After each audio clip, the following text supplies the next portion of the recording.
E a noite foi mágica para o torcedor do Fluminense e para todos aqueles que não gostam do Flamengo, com direito a título da Taça Rio pro Tricolor e recorde mundial no YouTube para a Flu TV. No vídeo de hoje do canal do Nicola te conto todos os detalhes dessa história, com direito à comparação da audiência da Flu TV com a Flá TV.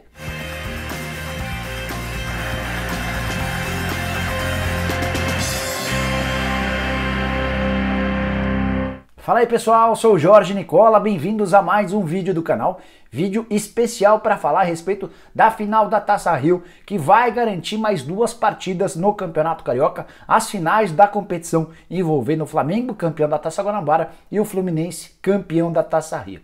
Noite quase perfeita para o Fluminense, que começou depois de um dia cheio de idas e vindas, com muitas alternâncias e uma verdadeira bagunça nos bastidores. O que dá para dizer é que o Flu conseguiu vencer nos bastidores, no tapetão e também dentro de campo. O Flamengo saiu derrotado como pouca gente poderia imaginar.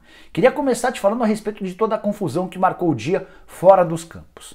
Para começar, sobre a decisão do TJD de dar ao Flamengo o direito de transmitir o jogo. A justificativa rubro-negra, apoiada pelo TJD, foi de que, como era uma final de jogo único, não seria justo que apenas um time tivesse o direito de transmissão. Até por isso, o TJD, a cerca de 6 horas do início da partida, permitiu ao Flamengo que também transmitisse o jogo na Flá TV.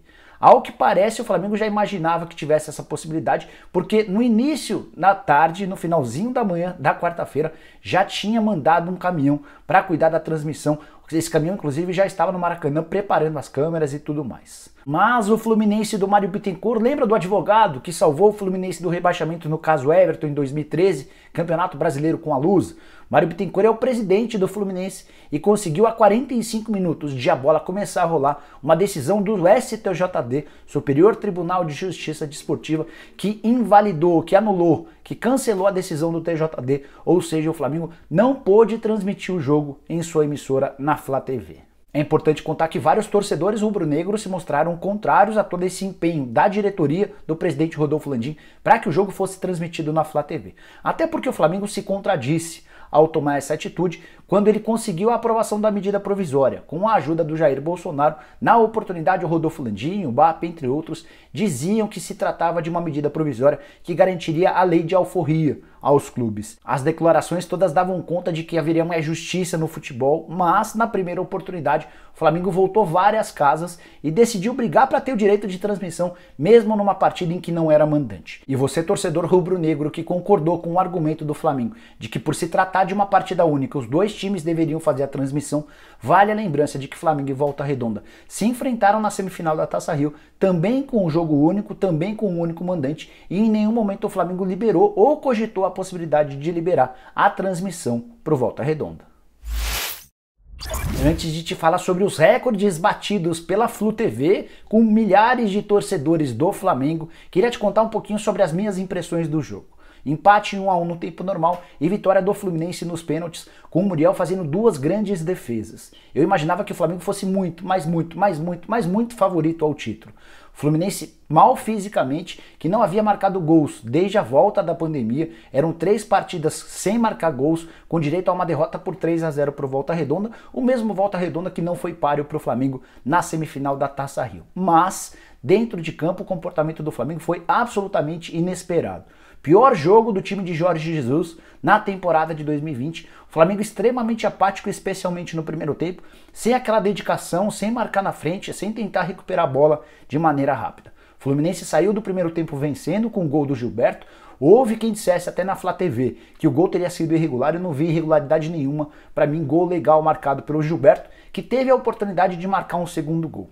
Veio o segundo tempo e o Fluminense passou a marcar mais atrás. Visivelmente cansou, sentiu o peso do jogo e a falta de ritmo, até porque o Flu voltou a treinar bem depois que o Flamengo. Com isso, o Flamengo foi melhorando, e mesmo numa noite pouco inspirada de alguns jogadores importantes, como Arrascaeta, Bruno Henrique e Gabigol, o Arrascaeta mais uma partida muito ruim, mesmo assim o Flamengo foi criando oportunidades, e o Pedro, num primeiro lance dele dentro de campo, acabou marcando o gol de empate, logo aquela história da lei do ex. Pedro, jogador revelado no Flu, marcando o gol de empate. O gol foi aos 32 minutos do segundo tempo, e até o apito final, o Flamengo sempre esteve mais perto de fazer o 2-1 do que o contrário. De qualquer maneira, o Flu conseguiu escapar de tomar o gol da virada e levou a decisão para os pênaltis, Juro que eu ainda não consegui entender porque Jorge Jesus colocou Vitinho e Diego nos minutos finais da partida.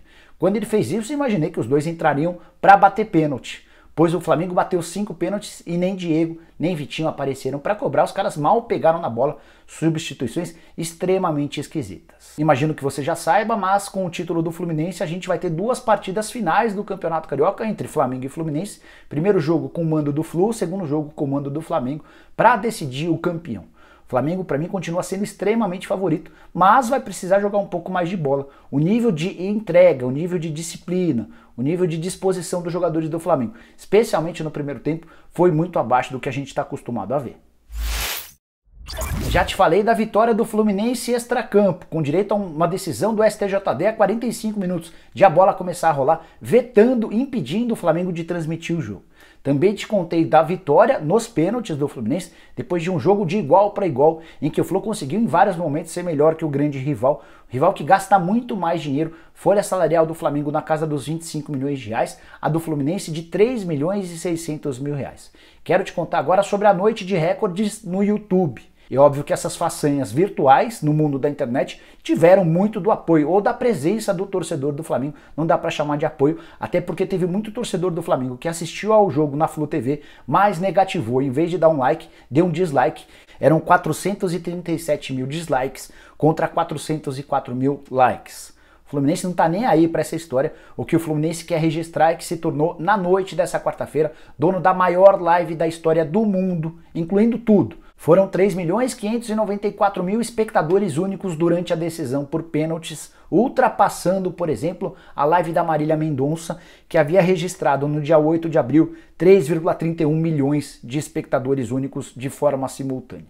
Com isso, o Flu também ultrapassou com folga a live do Flamengo no jogo contra o Boa Vista, até então a 9ª maior live do mundo, quando o rubro-negro registrou 2,1 milhões de espectadores únicos. O Flamengo agora caiu para a 10ª colocação. O Fluminense é o primeiro com 3.594.000. Marília Mendonça aparece na 2ª colocação com 3,3 milhões. Terceiro lugar de Jorge Mateus, 3,24 milhões. Andrea Bocelli, cantor italiano, é o quarto, com 2,86 milhões. E o quinto lugar é de Gustavo Lima, com 2,77 milhões. E enquanto eu acompanhava o jogo, fiquei monitorando quase que minuto a minuto as audiências da Flu TV e da Flá TV. Tem algumas coisas curiosas e interessantes que queria dividir com vocês. A começar pelo fato de, antes de a bola rolar, a audiência da Flá TV era muito maior do que da Flu TV. Um minuto antes de a bola começar a rolar, a Flá TV tinha 1.100.000 espectadores únicos de forma simultânea contra 670.000 da Flu TV.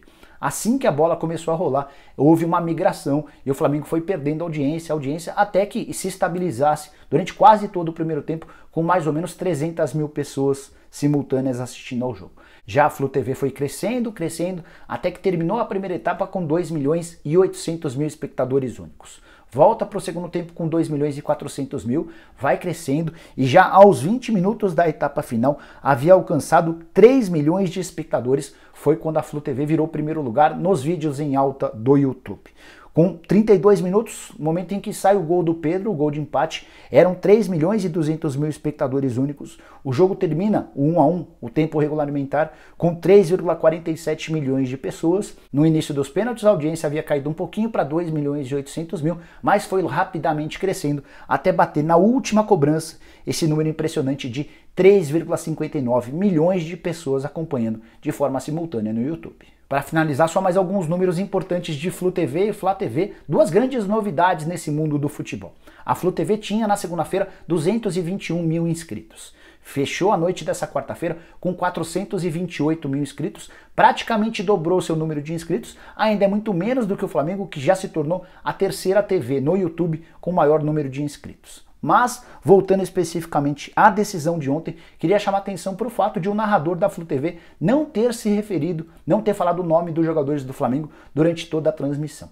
Já a Flá TV não perguntou ao Jorge Jesus, na entrevista pós-jogo, se ele vai ou não para o Benfica, ou se pelo menos ele tem proposta. Pergunta extremamente importante que todo torcedor do Flamengo gostaria de saber. Então, só para completar a desgraça da quarta-feira para o torcedor rubro-negro, que não pôde assistir ao jogo do seu time na Flá TV, não conseguiu comemorar o título de forma antecipada, ainda nem teve a oportunidade de ouvir do treinador português se ele vai ou não ficar no clube.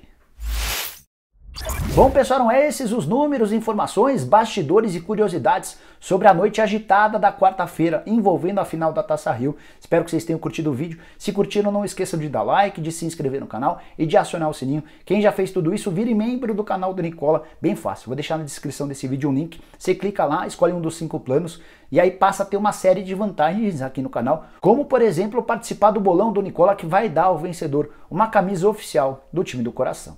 A gente se vê em breve. Tchau, tchau!